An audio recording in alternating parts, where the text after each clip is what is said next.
In this video, we're going to cover the arm bones, the upper humerus, and then inferior to the humerus, the radius, and the ulna.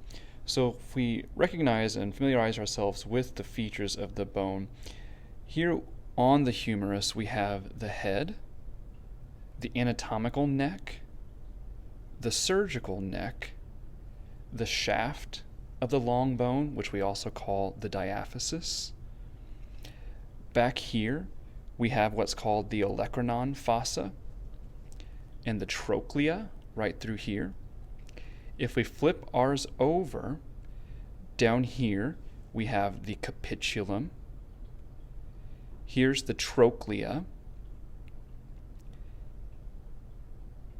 Here we have the radial fossa and the coronoid fossa. Here we'd see the lateral epicondyle. Moving up, the deltoid tuberosity. And again, the surgical neck. Here we have the greater tubercle, the lesser tubercle, and then the intertubercular groove. The radius is a little easier. Up here we have the head. If you think of the radius, a good way to recognize the radius, if you think radially, here we have this circular piece, the radius, so the head, the neck. Here we have what's called the radial tuberosity. See how it sticks out? The radial tuberosity. Moving down, we have the ulnar notch down here. Here we have the styloid process. If you think like the stylus of a pin, see how it's kind of pointy a little bit? Flipping it over, you can see that a little better.